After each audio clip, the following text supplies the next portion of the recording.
What is outsourcing? Outsourcing is making arrangements when an external organization performs part of an organization's function or process. An external organization is outside the scope of the management system, although the outsourced function or process is within the scope. Examples may include cleaning, maintenance, transportation services, delivery services, manufacturing services, marketing, etc. Organizations across the globe outsource various services to increase the efficiency of their business processes.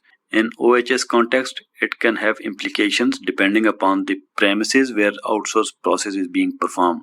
That is, the outsourced process is being performed at the client side, for example, cleaning or maintenance, etc., or the outsourced process is being performed at the external organization's premises, for example, manufacturing or marketing, etc. Here's another food for thought.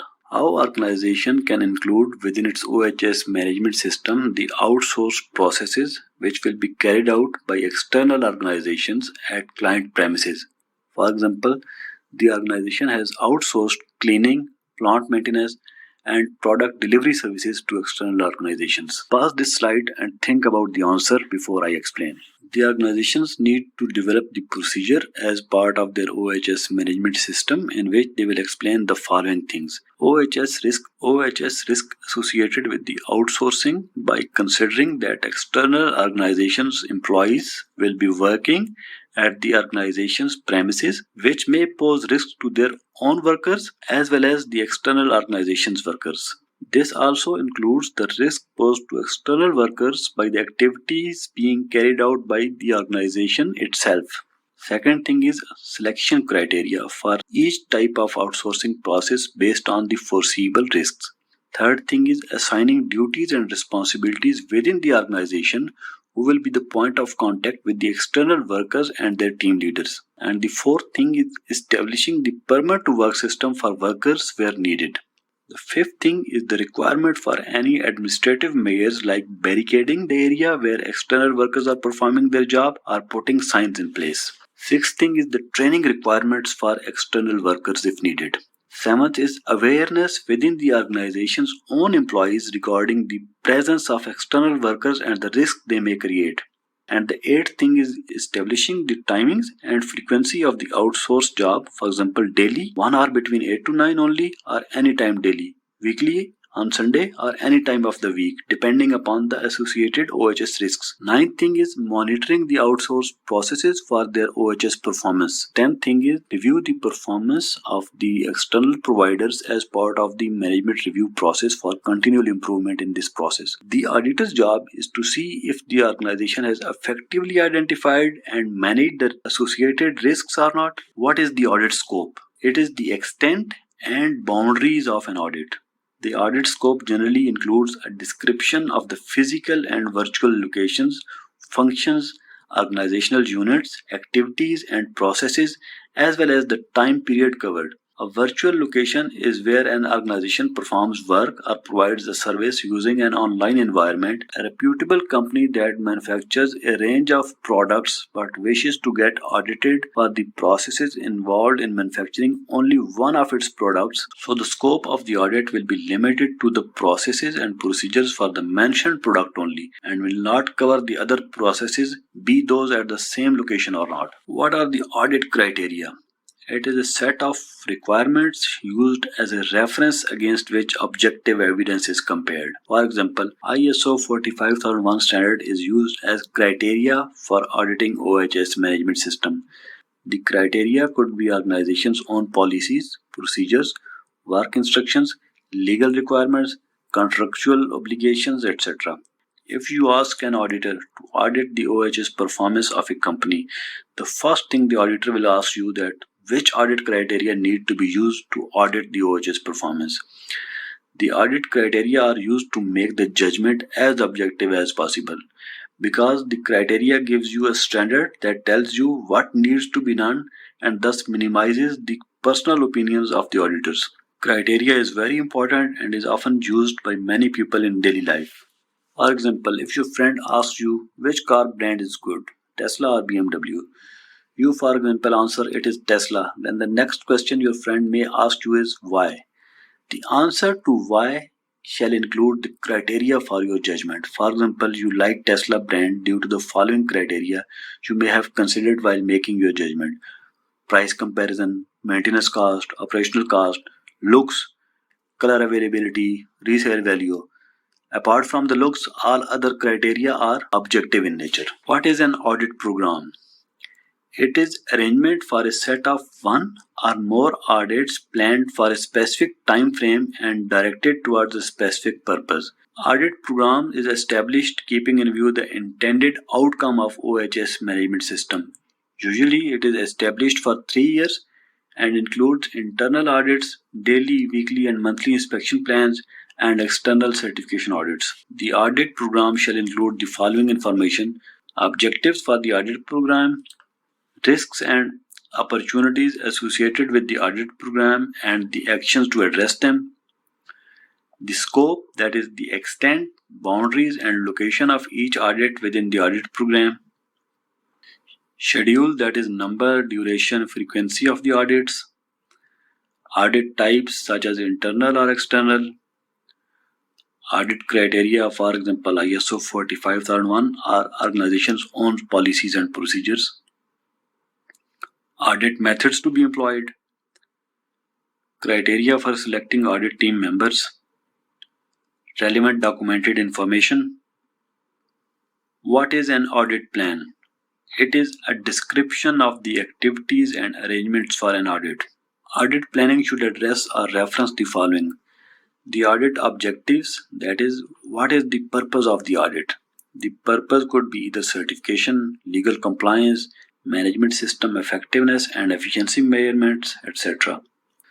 The audit scope, including identification of the organization and its function as well as processes to be audited, the audit criteria and any reference documented information, the locations, either physical or virtual, dates, expected time, and duration of audit activities to be conducted, including meeting with the auditee's management. The need for the audit team to familiarize themselves with the auditee's facilities and processes, for example by conducting a tour of physical locations or reviewing information and communication technology. The audit method to be used, including the extent to which audit sampling is needed to obtain sufficient audit evidence. The roles and responsibilities of the audit team members as well as guides and observers or interpreters. The allocation of appropriate resources based upon consideration of the risks and opportunities related to the activities that are to be audited. Another food for thought: what is the difference between audit program and audit plan? Pause this slide and think before I explain. An audit program is designed to achieve specific objectives and may include more than one audit over a period of time, for example 3-year cycle. Whereas an audit plan is part of an audit program and it focuses on the nature, type and schedule of activities that will take place in a single audit. What is audit evidence? It is records, statement of facts or other information which are relevant to the audit criteria and verifiable. Examples include statements of conformities or non-conformities. So here is another food for thought. Can you take picture or make videos as proof of the audit evidence? Pause this slide and think. Not necessary, and it is not a usual practice. However, it is not forbidden also, and the auditors may do it if they want, but take prior permission from the auditee to ensure the information security and integrity. However, you must keep in mind that the audit evidence must be objective and verifiable. So even if the pictures or videos are not available, still the non-conformity statements have the same worth. What is an objective evidence? It is data supporting the existence or verity of something. In simple words, objective evidence is something which is an undeniable piece of evidence and does not rely on auditors' opinions or personal preferences. Objective evidence can be obtained through observation, measurement, test, or other means. Objective evidence for the purpose of the audit generally consists of records, statements of facts, or other information which are relevant to the audit criteria and verifiable. For example, the same ID number is allotted to different measuring gauges which had different calibration due dates. Objective evidence is verifiable and does not merely rely on the statement of the auditor. The auditors cannot make a non-conformity based on assumptions or opinions. For example, an auditor saw a register of calibration records that seems quite new, although it was being used in a corrosive environment. The auditor assumed that all entries in the register were made only 2 or 3 days before an audit, and therefore calibration process is not being carried out as required. This statement by the auditor will not be an objective evidence because it is personal opinion of the auditor and is not supported by any fact. During an audit, the auditor observed that personal protective equipment being worn by all the workers seemed quite new. The auditor asked one worker if personal protective equipments are issued daily. The workers replied no. The auditor made a non-conformity stating that the lack of suitable controls against the identified hazard and foreseeable risks. Later, the auditee representative asked the auditor to remove the non-conformity as the worker had some misunderstanding in responding to the auditor's question. What you as an auditor would do in such situations? Pause this slide and think before I explain. There could be many conflicting situations when the auditee may have reservations regarding either the non-conformities or the conduct of the auditor. ISO 19/11 explains the expected personal behaviors of the auditors and mentioned a number of traits. Open-minded is one of those traits which the auditor must choose during such conflicting situations. It is possible that due to communication gap, there could be a misunderstanding and the worker may have responded incorrectly.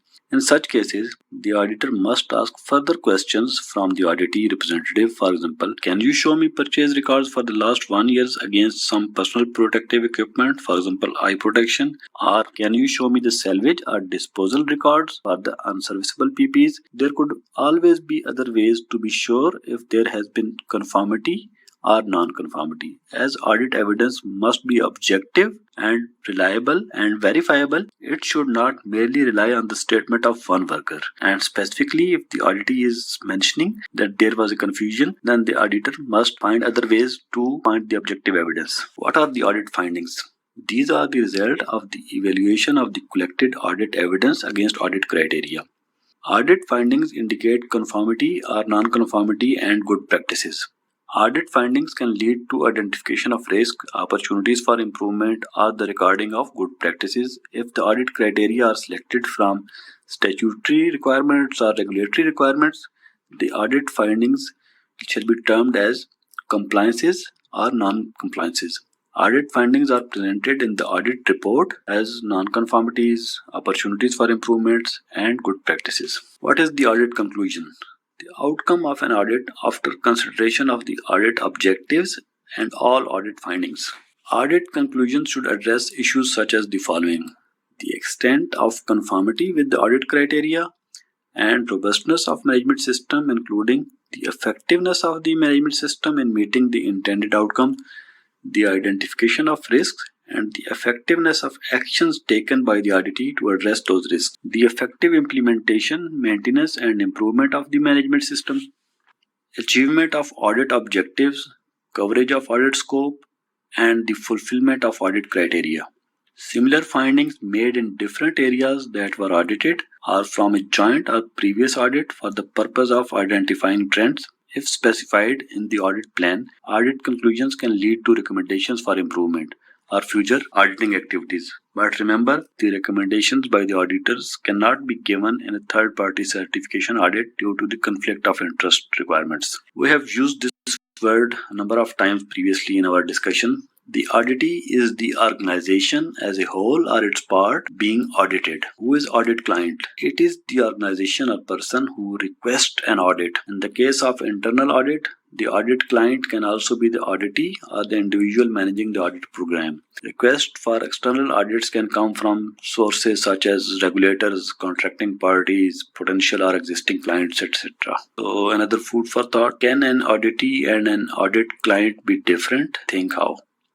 Pause this slide and think before I explain. Simple answer is yes. When requests for external audits can come from sources such as regulators, contracting parties, potential or existing clients, then the audit clients will be them and the auditee will be the organization that will be audited. For example, a renowned organization ABC hires a third party to audit the OHS management system of its contractors.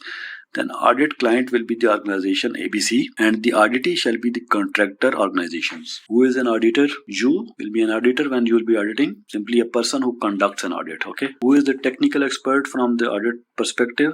A person who provides specific knowledge or expertise to the audit team. Specific knowledge or expertise relates to the organization, the activity, process, product, service, discipline to be audited, or language or culture. Okay. A technical expert on the audit team does not act as an auditor. This is because of the role's requirements. Even if the technical expert has the relevant audit skills, they cannot audit. Who is an observer? An individual who accompanies the audit team but does not act as an auditor. Person could be a trainee auditor or any person either from the team of auditors, audit client or auditee. They should not influence or interfere with the conduct of the audit. If this cannot be assured, the audit team leader should have the right to deny observers from being present during certain audit activities. The attendance of the observers must be agreed upon between the auditee or audit client and the audit team and must be documented within the audit plan about their role. What is a management system? ISO defined a management system as a set of interrelated or interacting elements of an organization to establish policies and objectives and processes to achieve those objectives.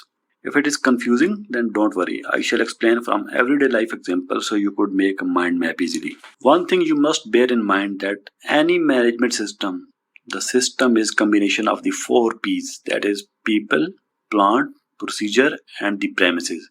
And the management is to define who will do what, where, when and how. Let me explain this with an example for you to understand. Think of an organization which produces pressure vessels. Let's just take the welding process from the whole system. What does the organization need to have in order to perform the welding? First thing, they need to have a welder, which means the people, first P. Second thing, welding machines, etc., which means the second P, which is plant. How to do the welding, which is the third P, that is procedure, and the place where welding will be carried out, which is the fourth P, premises. The premises can be hot, cold, humid, rainy, explosive, etc. If you exclude any of the 4 P's, the process will not function and hence the system will not work.